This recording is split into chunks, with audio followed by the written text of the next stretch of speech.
Hello. Hey, what's up, Julie? What's up, Matt? Hey, good What's up, evening. Gary? You guys, I like the look, Jay. You like it? Yes, awesome.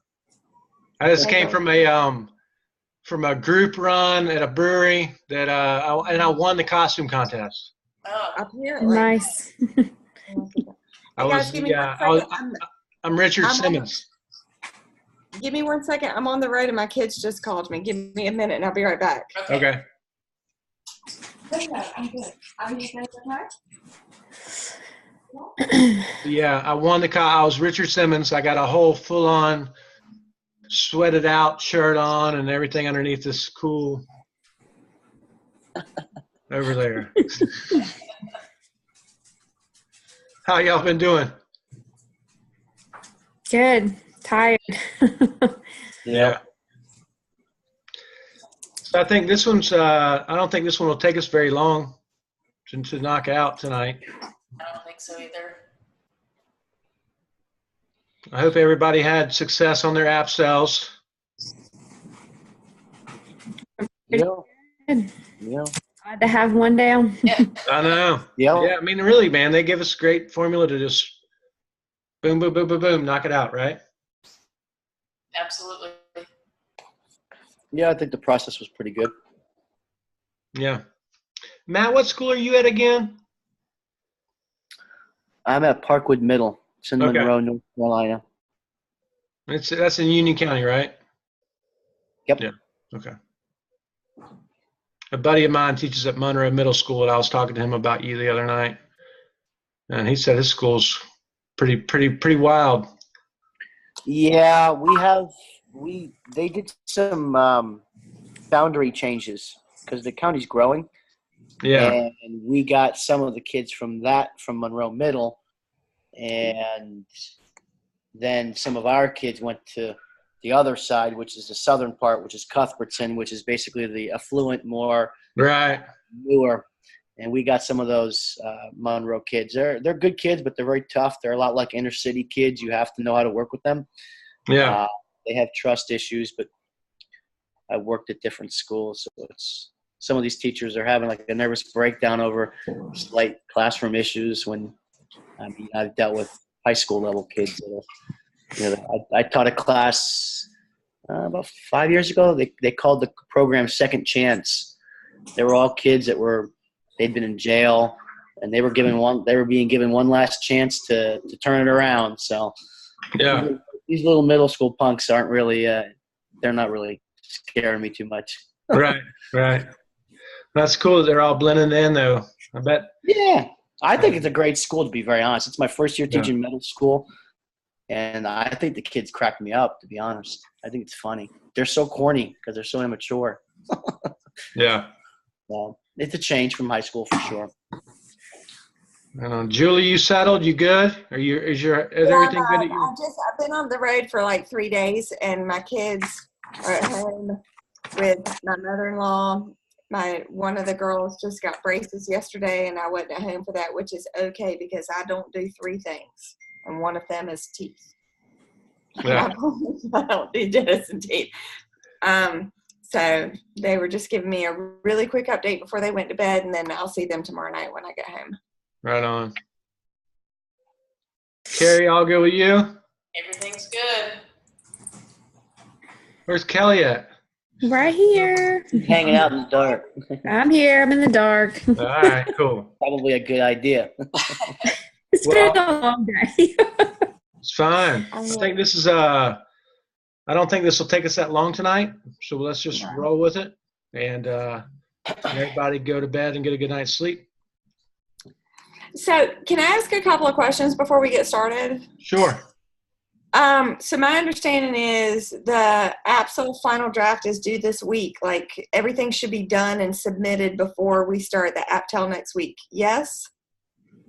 Yeah. I And think then, kind of whenever you want to turn it in this week is fine. right. They've been and very lenient with everything. It was supposed to be due last week originally, or 2 weeks ago, maybe. I don't know. But everything I've sent to Dr. Lamb is like He's just like, that's fine, go ahead. Because I totally, like with the hurricane, with the second one, I didn't even have a chance to go to my school that whole week that I'm at, and I couldn't. No, I think they're understanding. Listen, Dr. Stedman's going through quite a bit of the experience himself, so I'm sure that they're very understanding, and it's you can see that. So that's a good thing. They are. And when I sent Dr. Lamb an email about a couple things that I had that were going on that were a little bit different,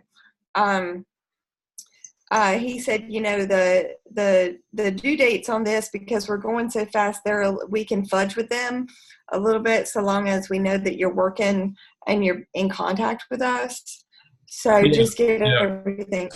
So I'm really understanding about it. They're not hard and fast. I think as long as we get everything done, like by this week, we're good. So my other question was, this case study, is it legitimately due on Sunday, or is it like really due next week since it was postponed?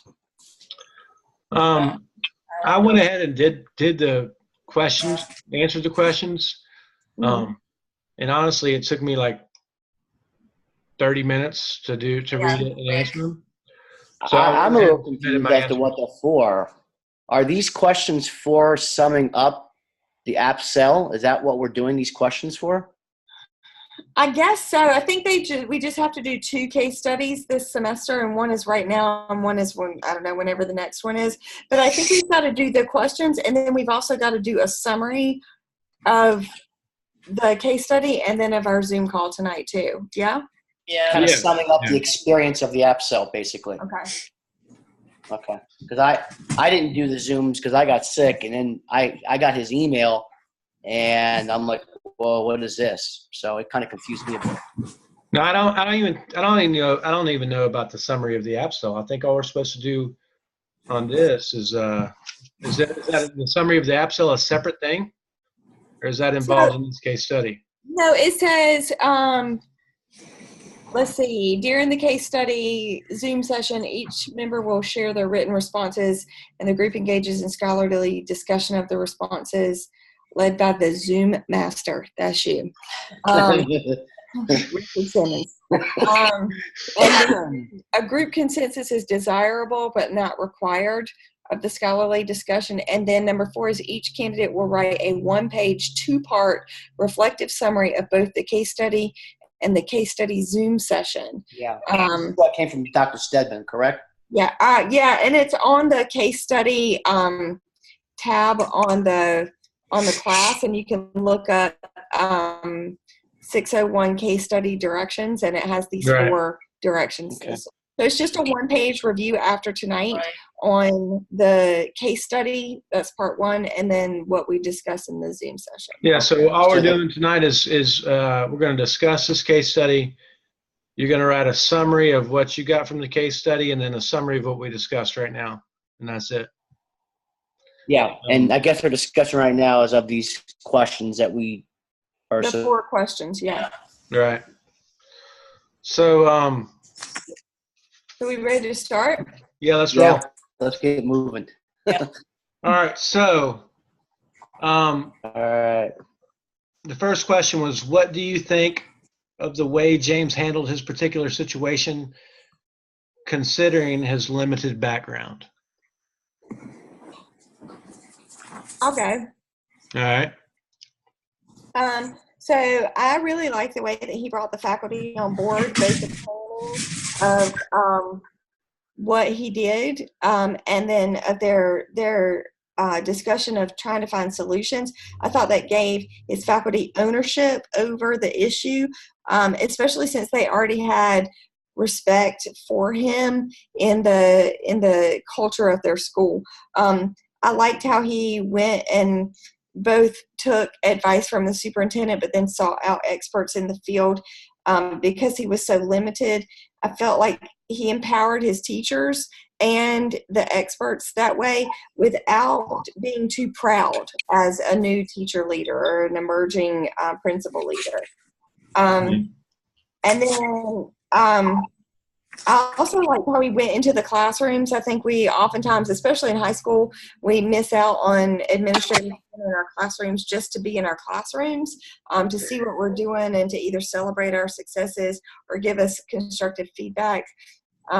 Because oftentimes the only way that they're able to get into our classrooms is for evaluative purposes, like very specific formative evaluative purposes. So I like that he was trying to be in the classrooms to just observe what was happening and then to give feedback to the school as a whole. Right.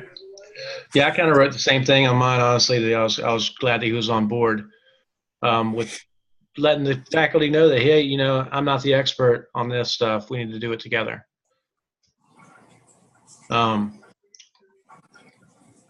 Did y'all think that anybody have any feeling that he could have done something better with the particular situation, considering his limited background? I felt kind of like y'all. I felt like he did the best thing he could given the situation. I mean, acknowledging that he wasn't the expert and then asking for assistance and then just being open and upfront and asking for input was totally appropriate. Yeah, I mean, I think that like the key is humility. As I'm pulling mine up right now, it's kind of taking me a little time. You know, I think the key is to have humility, to be honest with your position, which clearly he was throughout the process. And I think it allows people to see that, you know, you're coming in trying to grow and you're willing to take advice, you're willing to hear things, but in the same sense, you're very open-minded to people coming to you, to evaluating you, to seeing you. Like Julie said, a lot of the times when we get evaluations, it's when they have their rounds to make and we're up next for the formal evaluation. But very rarely can we get an administrator to come into our classroom and you know, and give us feedback that's not necessarily formal that we can really use for growth. Right. So I think he did that pretty good in that he was able to obviously maintain quite a bit of humility. I don't care if you're new or not. That's very tough for teachers to do. Mm-hmm. Be open to feedback. Yeah, I agreed with everything you guys said. I added a part about, I thought he was very, even though he didn't have a lot of experience with curriculum, he still had a clear purpose. So he gave his staff that clear purpose of, we want to work on the reading scores. And I thought that was important. I thought he did a good job of that, lacking that background. I think that's really important to note out too, because in the first paragraph it talks about how he had such a great rapport with the students and that the faculty respected him. So he capitalized on that respect in a way that brought what seemed like a really even though it wasn't said, I think we could insinuate that the staff was probably disjointed in the fact that Yep. they said they were demoralized in some ways. So looking at how he was able to empower them and give them some autonomy over what they were doing while still giving them guidance from the classroom, and then in their faculty meetings and consistent meetings with them, was a way for him to build some team culture that was needed. Well, I mean, yeah, I agree. He talked about how the kids were not very disciplined, how it looked like it had been a long-standing pattern of unorganization, basically, if you will. And so I think that kind of connects itself to how the school community works. You talk about how the teachers were very disjointed, and they talked about how the morale wasn't very strong. And so that, you know, that.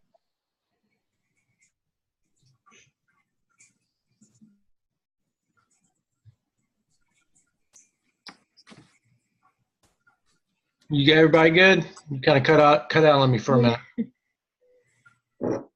Yep, I'm here. Are you there? I can hear you. Yeah. Yeah, we can hear you now. We're good now. Okay. Good. Yeah, no, I agree. I think that kind of covers question number one. It seems like we're all in agreement.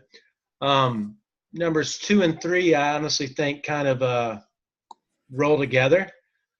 So let's kind of talk about those as one question, if that's cool with everybody. What more could be done to help the reading scores in the school, and what additional resources could James utilize to help the school improve? So I think those kind of go hand in hand. Do y'all agree with that, or is that fine with you guys too? I think Yeah. so. Yeah. Yes, I'm fine. Yeah.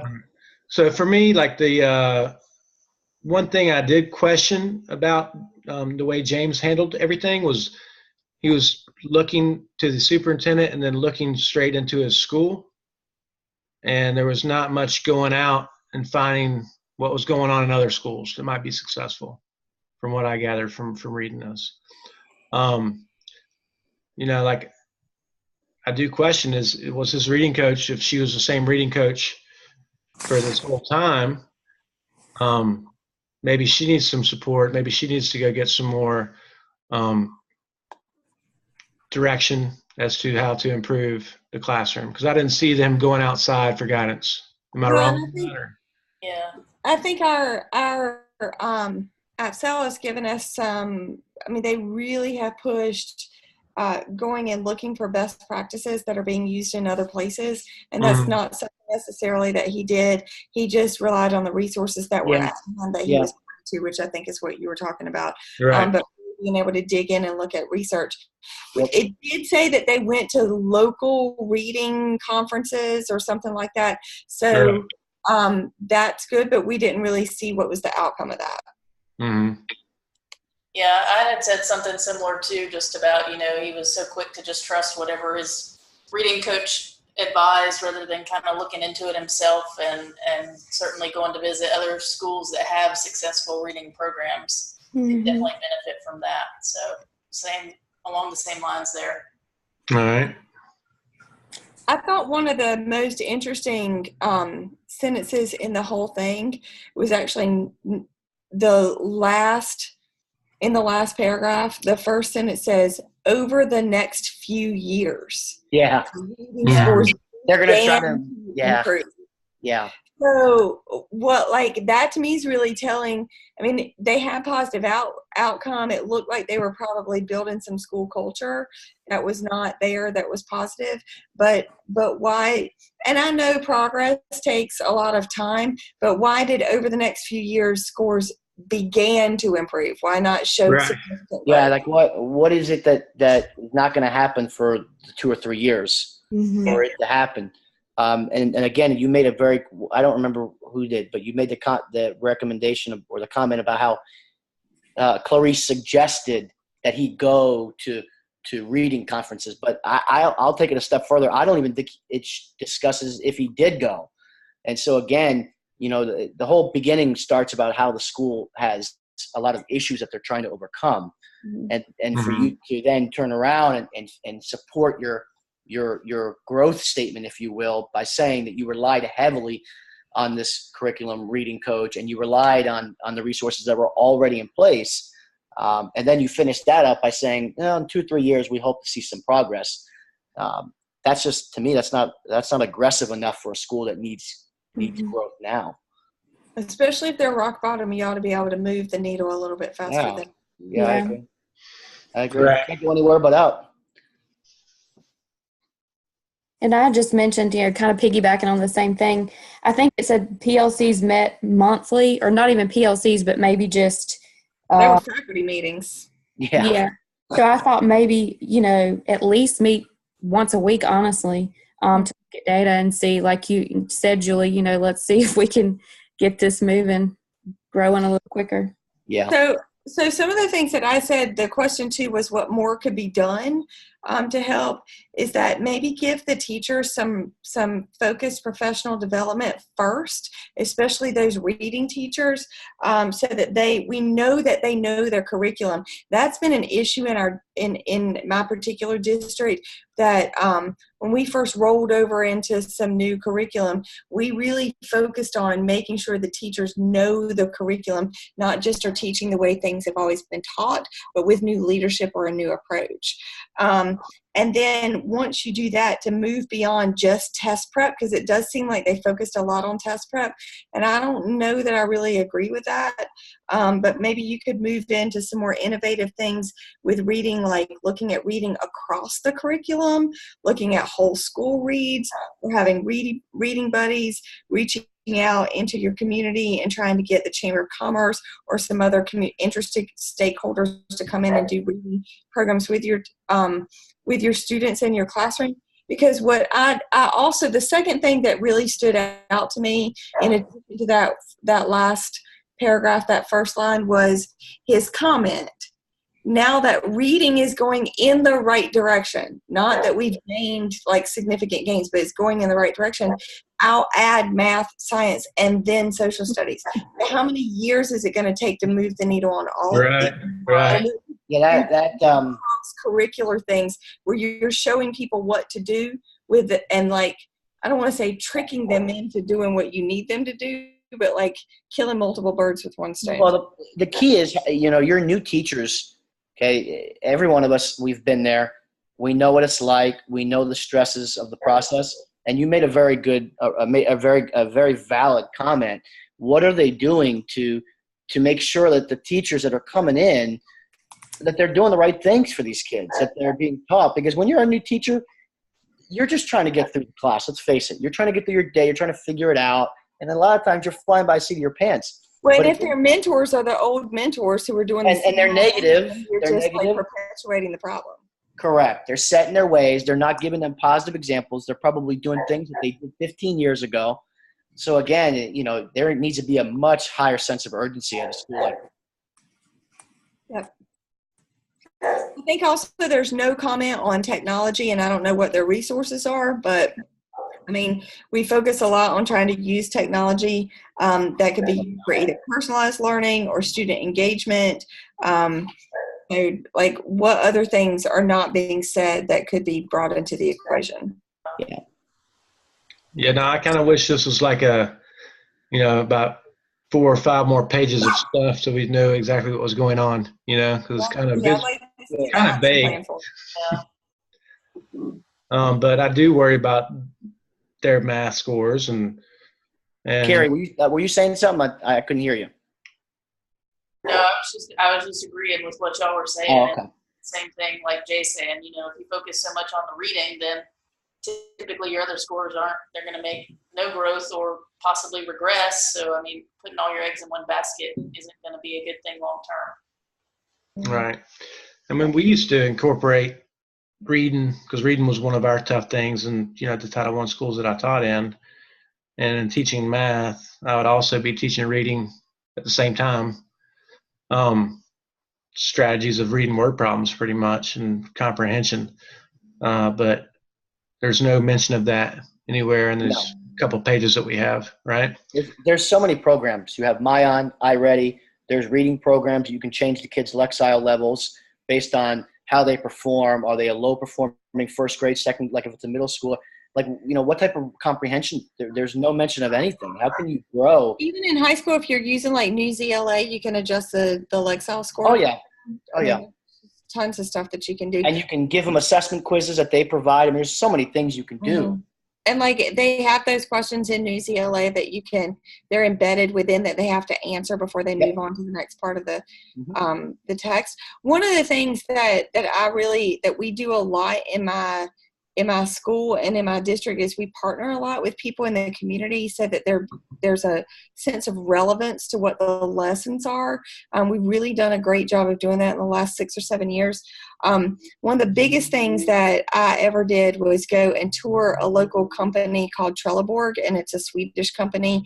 It has its headquarters in my district, and it is an international company, and its national headquarters is in my district, which is crazy because we're in the middle of nowhere.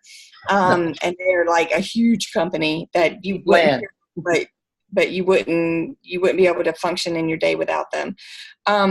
So we went and toured their plant, and their plant manager, when we were touring the plant, I said, when you're looking at a new hire right out of high school, what are you looking for? So I know how to prepare the workforce if they're coming right out of high school. And he said, I want to look at their transcripts and see how they did in their English class. And I said, well, as an English teacher, how they communicate. Like, why is that? He said, because if they can't, and these were his words, if they farted around in their English class, then I know they're going to fart around on the plant floor because they can't read, they can't write, they can't communicate, and they can't follow directions. Bingo. Mm-hmm.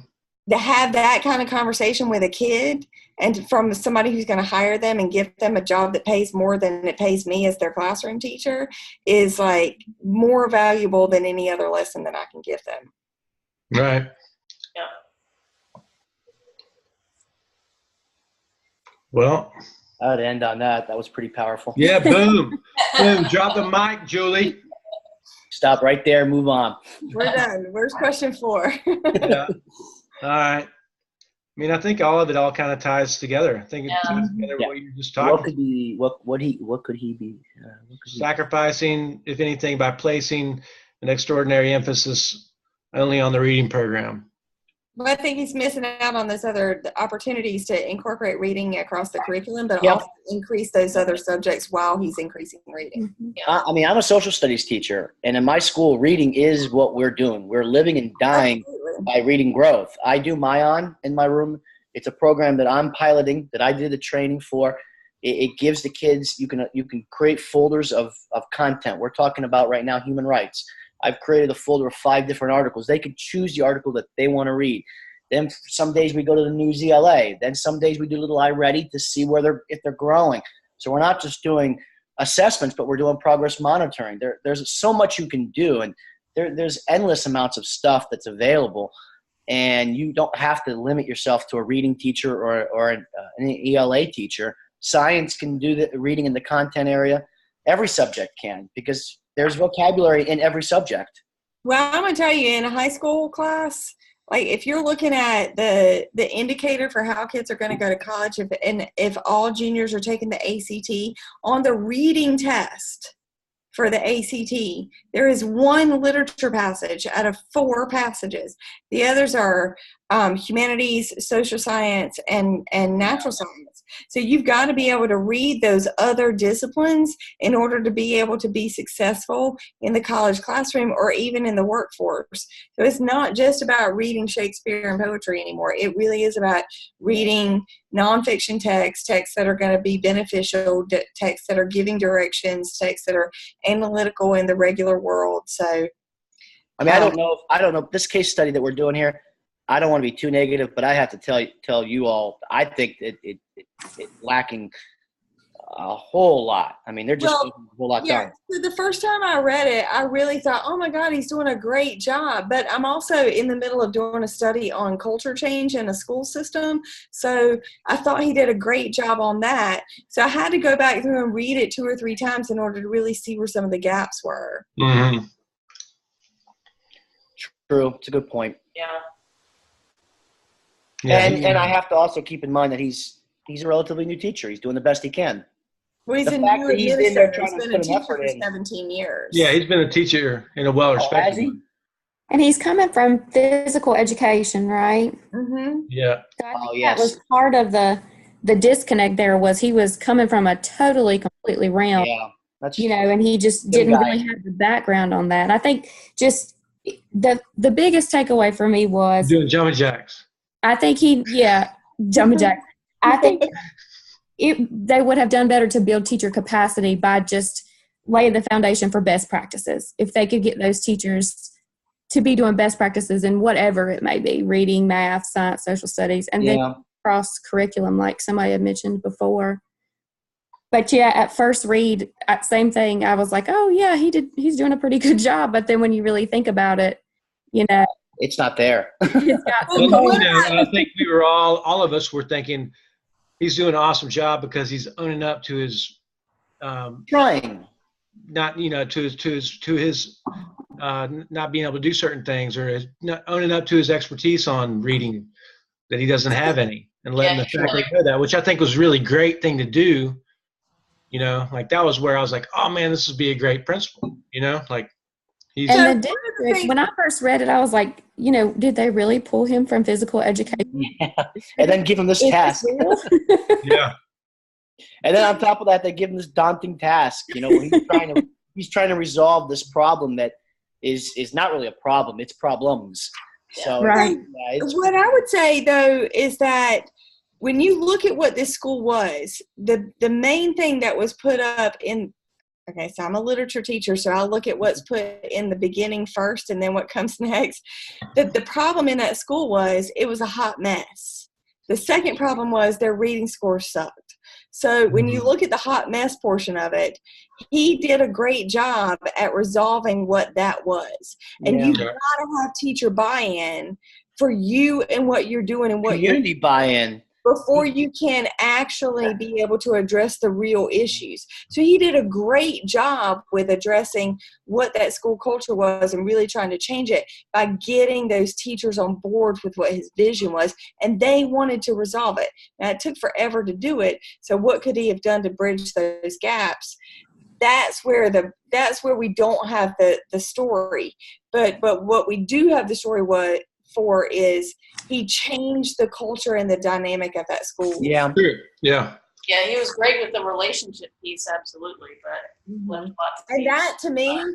that to me can be a game changer. Oh yeah, absolutely. Especially if you come into a school that's got like bottom of the barrel morale, you've got to be able to build that up before you can ever do any kind of initiative that's going to be like success oriented. I agree. That's where I came. That's my school I came from. Yeah, he's got. I mean, think about it. They said very few people even wanted the job. Yeah. So I mean that kind of gives you an idea. I mean, how are they not able to find a good pool? Not to say he wasn't a good applicant, but my point is they didn't have a strong pool of aspiring leaders wanting to get into that school because of the persona of that school. So I think you're right. When you start top to bottom, he had a daunting task. He did. Yeah. Well, I mean, nobody wants to come into you've got to be courageous to come into a school like that. You do. It's got issues that are assessment related, student related, and teacher related. And the only way that you're going to make that change is to start with the teachers and get them on board. And then you can start working through community too. I think the community too. When the community starts to think that things are getting negative there, maybe they're not getting the teachers that as good teachers as other schools are. Negative too. Jay, your friend working at Monroe Middle, this school is, from what I'm hearing, a lot like that. Mm-hmm. Yeah. Yeah. Yeah. And in the school I came from, our principal was a former business education teacher, and but he had total buy-in to be principal from the community and he was our assistant principal before. This is up in Virginia, but he didn't know about reading and everything like that. He ran track at Virginia Tech and taught business education, but he had leadership, that was phenomenal and ended up getting accredited within 3 years of him being there. Well, the key is you have to hire a Carrie, Julie, and a Kelly, and then you'll be fine.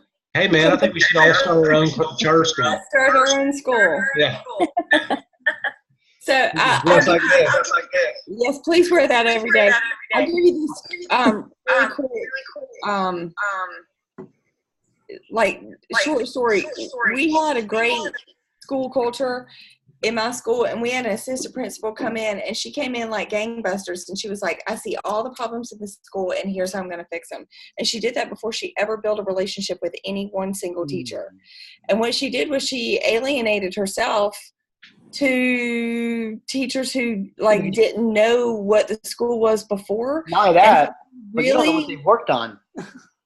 Truly, she didn't get to know one single person before she started making enormous changes. When you do that, you don't know how much time they spent. Not buy into her, but the students didn't either, and so she's facing an uphill challenge to try to reinvent herself as somebody who can actually. I think she actually has good ideas, but she came in not being able to build that bridge with her teachers or with the culture of the school. You've got to be able to do that first before you can do anything else. Absolutely. It's all about relationships. Yeah. Mm-hmm. Yep. All right. Well, I think we've done a great job tonight, and our Zoom session is about to run out of time until It's the rock star group. Yeah. Yes, you guys are all awesome. I guess I don't know when the next one is, but we'll be in touch via email, and we'll get it done. Y'all got to check out I don't know if you can see it. This is my. Stop! Are you serious? Nice. Oh, Lord. That's why you I was totally Richard Simmons tonight. Yeah.